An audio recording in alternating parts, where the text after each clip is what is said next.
জানুয়ারি এবং ডিসেম্বরে দুইবার যখন এখানে দাঁড়ায়, ডিজি মহোদয় বলেছিলেন যে আমরা তোমাদের জন্য ভালো কাজ করছি এবং তোমাদের জন্য সুন্দর কিছু করছি, তোমরা কর্মস্থলে ফিরে যাও। সাথে আমাদের পরিকল্পনা বিভাগের পরিচালক ডক্টর আফরিনা মাহমুদও আমাদেরকে আশ্বাস দিয়েছিলেন এবং ঊর্ধ্বতন যারা স্বাস্থ্য মন্ত্রণালয়ে গিয়েছিলেন, স্বাস্থ্য সচিবরাও আশ্বস্ত করেছিলেন যে তোমাদের জন্য ভালো কিছু আমরা করার চেষ্টা করছি।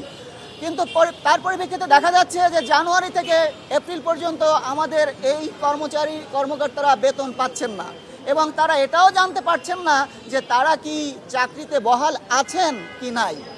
ডিজি স্যারকে বারবার প্রশ্ন করা হলে তিনি এক কথাই বলেন, আমি চেষ্টা করে যাচ্ছি। তো এই চেষ্টার দৌরত্ব বা তার চেষ্টার দূরত্ব কতটুকু সেটা আমাদের কাছে স্পষ্ট নয়। আমরা এখন আপনাদের মাধ্যমে কর্তৃপক্ষের কাছে জানতে চাই যে আপনাদের সর্বশেষ সিদ্ধান্ত কি, এবং আমাদের এখানে একটাই সিদ্ধান্ত, যারা কোভিডকালীন সময় কাজ করেছে তাদের চাকরি স্থায়ীকরণ করতে হবে এবং তাদেরকে রাজস্ব স্থানান্তর করতে হবে। আমাদের কোভিডকালীন সময়ে যখন 393 জন নিয়োগ দেওয়া হয়, ঠিক পাশাপাশি আইডিসিআর থ্রুতে ডেভেলপমেন্ট ফান্ডে এক্ষেত্রে আরও মেডিকেল টেকনোলজিস্ট 202 জনকে সেই তৎকালীন সময়ে আমাদের এই প্রশাসন রাজস্ব খাতে স্থানান্তরিত করে। তো এর পরিপ্রেক্ষিতে আমরা কোনো না কোনো সময় বিভিন্ন চিঠি আমাদের প্রশাসনের কাছে যখন গিয়েছি, তো ওনারা আমাদেরকে চিঠি সহ আমাদেরকে ফেরত দেয়, আমাদেরকে বৈষম্যের স্বীকার করে। সুতরাং এই মর্মে স্যার যেটা বলে গেছেন যে আমাদের আসলে এখন স্থায়ীভাবে ছাড়া এখন আমরা এই পদ আমরা ছাড়তেছি না।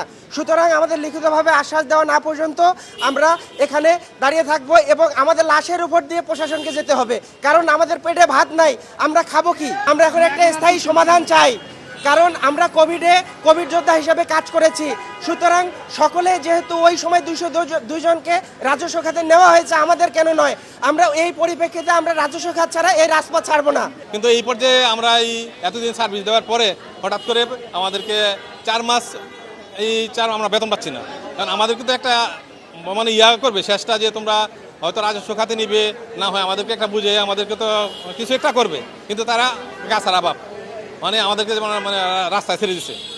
কোনো তাদের সামনে দিয়ে উদ্যোগ আমরা যে একটা পরিশ্রম করলাম এটার কোনো ফল নাই এবং আমরা 4 মাস বেতন পাচ্ছি না। অনেকে যারা আছে, আমি ডাক্তার, হয়তো আমি এদিক ওদিক করে হয়তো আমি চলতে পারতেছি, আমাদের মধ্যে অনেকে আছে সিস্টার, আয়া, ওয়ার্ড বয়, টেকনিশিয়ান, তারা আছে, তারা কিন্তু অবস্থা খুবই খারাপ, সবাই ধার দেনা করে আছে। তো এই জন্য আপনাদের মাধ্যমে আমরা সরকারকে বলতে চাই, আমাদের দিকে অন্তত বিপদের দিনে, যেহেতু আমরা বিপদের দিনে আমরা সাধারণ মানুষের সেবা দিছি, আমাদের জন্য এই বিপদের দিনে ওরা যেন আমাদেরকে দেখে। বেতন ছাড়া তো আমাদের অনেক কষ্টকর, আমরা অনেক দূর দূর থেকে আসছি, নিজেদের ধার কর্জা করে আমরা টাকা পয়সা ধার করে নিয়ে সেই আন্দোলনে আসছি একমাত্র আমাদের বেতনের জন্য আর চাকরিটা স্থায়ীকরণের জন্য। আমি বিনা পারিশ্রমিকে প্রতিষ্ঠানে সেবা দিয়ে যাচ্ছি, তো সেই প্রতিষ্ঠান আমাকে ছাড়তে চায় না। কেন ছাড়তে চায় না? অবশ্যই তার জনবলের ঘাটতি রয়েছে, আমাকে প্রতিষ্ঠানের প্রয়োজন রয়েছে। আমাকে যদি প্রয়োজনই থাকে তাহলে আমি কেন আসতে পারবো না?